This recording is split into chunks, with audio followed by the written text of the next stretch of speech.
Hello Nidorinas and Nidorinos, I'm KingNido and today we are coming in from the Lentil region where the Delta type Neos have the largest of tasks because they are trying to take down the undefeated Montana Sylphs, but the Delta types have shown that they can defeat top tier sides, but the Sylphs are looking to continue this win streak. So with that said, let us know in the comments below who you think is going to win. Will it be the Delta types? Will it be the Ghost types? Let's go!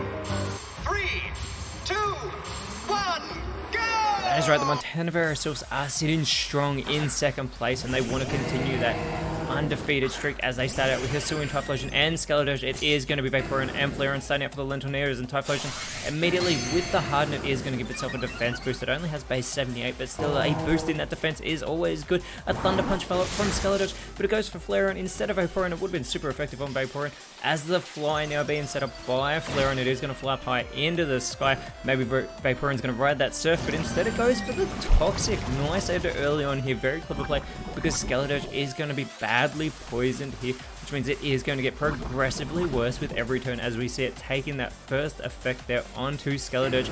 Typhlosion needs to go for Vaporeon. Here goes with the Dragon Breath. Doesn't do a great deal of damage, but Skeletorge does follow it up with the Mist. This is going to shroud the Montana Sylphs in this mist here, but Vaporeon is going to go for the Strength, which will not work. The Ghost types are immune to normal type moves as well as fighting type moves, but they are not immune to that Fly from Flareon, which does connect there onto Typhlosion, and there is Skeletorge with that poisoning. As I said, it is going to get progressively worse. Typhlosion is going to go for the Zing Zap, and yet again they go for the electric type moves onto Flareon. Does put it in knockout range, so the Hydro Sting on to Vaporeon from Skeletorge. That is not very effective. They are getting their wires crossed here. They need to switch which evolution they're going for, as the Shore Up from Flareon, it is going to restore its health. That is such a clever play since it was in knockout range, and Vaporeon follows it up with the Cosmic Power. It is going to boost that physical defense and that special defense. It is more of a special attacker, but it still has that base 95 special defense, as that poisoning yet again still getting worse for Skeletorge. It needs to act fast. Typhlosion with the nasty plot here on the field, boosting that 119 special attacks. Skeletorge is going to go with the Discharge. This connects with everybody on the field, but it does very little damage, even to Vaporeon, who it is super effective on. However, it has left it paralyzed, so it may be unable to move. It's going to slow it down as well, but the Earth Power now from Flareon, super effective on the Skeletorge, and gets the elimination. The Lentil Neos have taken the early lead. This is what they need to do. They need to be on the offensive, but unfortunately Vaporeon is paralyzed, so it is unable to move, and this leads to Goldango coming out for the Montana Sylphs. Typhlosion with the Gyro Ball going onto that paralyzed Vaporeon. Not very effective, very little damage. Goldango is going to follow it up, however, with the Worry Seed, giving Flareon something to worry about. It is going to give it that Insomnia ability in getting rid of that Guts. Not that it has a status condition to contend with. That is Vaporeon that has that. Flareon with the Chloroblast is going to get not very effective damage onto Goldango, but that recoil damage is actually going to eliminate Flareon from this matchup. Maybe that's what's going to keep it up at night, as Vaporeon is yet again unable to move due to its paralysis. And now out comes Espeon, and it has got speed control immediately going with the Fairy Lock, making it so no one on the field can run away during the next one.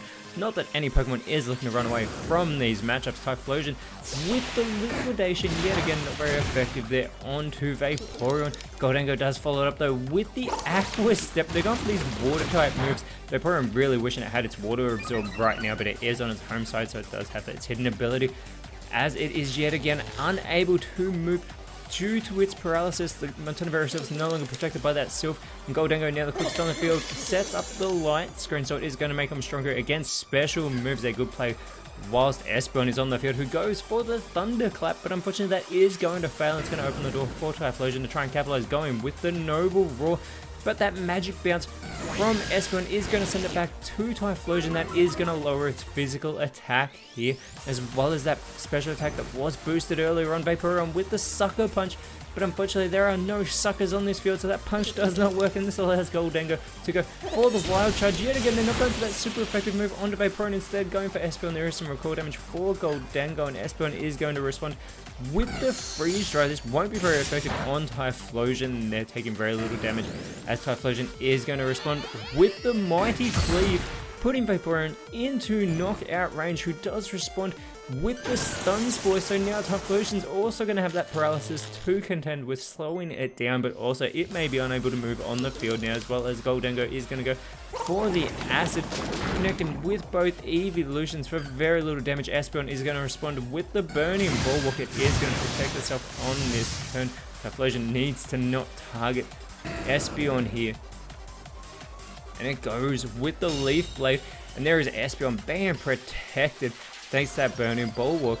And yet again, Vaporeon unable to move due to its paralysis. I believe that's the third or fourth time that has happened, and Goldengo with the Supersonic is also going to leave Vaporeon in a confused state. So not only does it have that paralysis to contend with, it has that confusion, but it's such an easy target on the field, it could potentially eliminate itself. Espeon is going to set up for the Solar Beam, so it is going to absorb light on this turn. It will not be very effective regardless of who it connects with, but Typhlosion has been unable to move due to its paralysis. Vaporeon needs to shake off this confusion and go on the offensive, try and capitalize, but unfortunately it does do damage to itself. It's able to hold on. It does not eliminate itself. However, Goldengo could get the easy finish, but it goes for the Supersonic.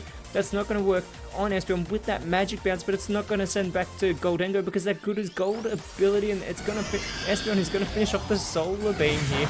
Not very effective, but it does put Typhlosion into knockout range, who does respond with the Thunder Punch. Good connection there on Espeon. Yet again, though, not eliminating Vaporeon from this matchup. It could eliminate itself here right now, but it shakes off that confusion and goes for the Wing Attack, shaking off that paralysis as well. However, not very effective there on Goldengo, as the Light Screen does well for the Montana Vera Silks. Goldengo is going to go for the Force Palm, putting Espeon in knockout range with that not very effective move. And now Espeon is the one paralyzed on the field. 3 Pokemon on the field at the moment are paralyzed, but Espeon shakes it up and goes for the Confuse Ray, but goes for Goldengo. Yet again, that Good as Gold ability preventing that from happening. Typhlosion is going to go for the Spore, but that will not work. The Magic Bounce won't work either because Typhlosion's already paralyzed, so that will cause it to fail. And yet again, Vaporeon's still in a confused state, but successfully in shaking it off again. It's going to go for the Fusion Bolt. It's going to go for Goldengo. Gets a good connection there, but Goldengo is going to be able to respond with the Nuzzle, and finally they connect with a super effective move onto Vaporeon and get that elimination of the Water type. Espeon is going to go for the Blizzard. This will connect with both Goldengo and Typhlosion, eliminating Typhlosion in the process. A perfect response by the Lentoneers, as out comes Dragapult for the Montana Vera Silks. And it is going to be Ditto coming out for the Lentoneers, and with that Imposter ability, it's going to take on the form of Goldengo. We have 2 Goldengos on the field, but this Ditto Goldengo is going to become its Stellar Terrestrial form.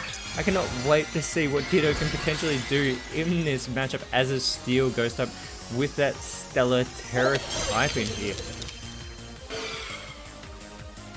Dragapult immediately with the Acid Spray, getting that easy elimination of Espeon, immediately putting the Montana Vera Silks back in front. Goldengo is going to go for the Astonish onto its fellow Goldengo. Super effective as well, very intelligent player, as Ditto is going to respond with the Hypnosis, but unfortunately with that Good as Gold ability, it should know better as well. It's not going to work on the real Goldengo, as out comes Glaceon. For the Lentoneers, Dragapult still with that speed control, going for the Psycho Cut. They want Ditto off this field, not very effective connection. However, Goldengo follows it up with the Double Edge. It should know that this will not work on Ditto because it's a Ghost type. So now Ditto is going to capitalize, going with the Blue Flare. This is going to be super effective if it goes for Goldengo, and it takes out the Pokemon. It has imposted a fantastic play by Ditto, showing it's the better Goldengo at the moment. The Hydro Pump from Glaceon is going to be avoided, however, from Dragapult, and we are all tied up yet again as out comes Dusknoir with that pressure ability, exerting that over the Lentoneers. Dragapult with the Crush Claw gets a great critical hit there onto Glaceon, as Ditto is going to go for the double hit, but that is not going to work on Dragapult there due to its immunity. Glaceon, though, with the Belly Drum, it is going to cut into its health almost. Well, it does make itself such an easy target, but it has just maximized its attack. Dusknoir, though, with the easy elimination, capitalizing on that Belly Drum, super effective there. And the critical hit for good measure to take Glaceon out of this match, but as out comes Umbreon for the Lentoneers as their last Pokemon. Dragapult with the Dynamic Punch, but it goes for Ditto. It would have been super effective on Umbreon. Ditto is going to go for the Hard Press hit on to Dusknoir, I believe, and that it does. Gets a great connection as well with that Hard Press, and it is going to chow down on its Leopard Berry to restore some PP.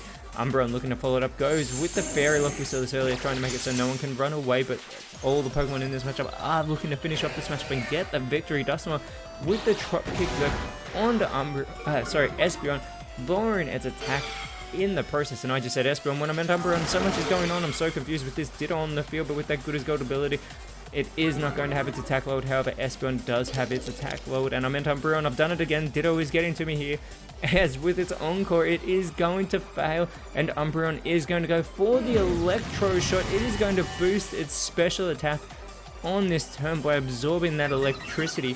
Now, it is much more of a specially defensive Pokemon, but we get the ally switch from Dusknoir. It is going to trade places with Dragapult. And Dragapult with that speed control going for the Noble Roar. Yet again, it's not going to work on Ditto with that good as gold ability. This allows Ditto to go for the Zen Headbutt, and it is going to go for Dragapult on the field. He gets a good connection. Espeon could follow it up. It is going to go for the Electro Shot onto Dragapult. It is going to be resisted, but it still gets some great damage there. Dusknoir is going to go for the Pain Split here. But again, that good as gold ability for Ditto is coming into play fantastically. Stuffed Cheeks from Dragapult. It is going to shout out onto Leopard Berry. It is going to boost its physical defense a great deal, especially since it is such an offensive Pokemon, as Ditto is going to go for the foul play. This will be super effective regardless of who it goes for. It goes for Dragapult, and it gets the elimination. We are down to 2 versus 2. The Legendaries might actually be able to take this. Espeon is going to go for the Stockpile. It is going to boost its defenses here by stockpiling one. Both that physical defense and that special defense, which we mentioned earlier, is very impressive at 130. The Nightshade though from Dusknoir, this consistent damage being done to Ditto, as out comes Rotom Wash as the last Pokemon for the Montana Berry Service. We've got 2 Terrestrial Draftees on the field here, both Rotom and Ditto. Very impressive to see these two going head to head. Something very exciting about 2 Pokemon that you can get in so many different forms and typings, thanks to Ditto's Imposter ability. But Ditto with the speed control as well goes for the Clear Smog, capitalizing on that Stellar Terra typing, going with so many different moves. Gets some not very effective damage though onto Dusknoir there, but does eliminate all stat changes. And Rotom with the Expanding Force, but it does go for Umbreon, which is immune to Psychic type moves. It responds with the Super Fang, but the Ghost types are immune to the Super Fang, so Rotom doesn't have to worry about that. Dusknoir with the Heat Wave though gets that super effective connection on the Steel Ghost type Ditto, because it is Gold and Gold at the moment, and it is eliminated from this matchup. The Montana Berry Service have just taken back the lead. Umbreon is all by itself, but it is on the receiving end of an icy win there from Rotom, and it does have its speed lowered. I wonder if Dusknoir will be quicker than it is able to capitalize, setting up a Doom Desire, choosing Doom as the destiny for Umbreon. Umbreon will need to act fast. It is going to go for the Drain Punch, but unfortunately that is going to phase straight through Rotom with that Ghost Terra typing, allowing Rotom to go for the Yawn, looking to put Umbreon to sleep. It is going to grow drowsy though on this turn. Dusknoir follows it up with the Fissure, and it connects with the Oko and gives the Montana Berry Service the victory here.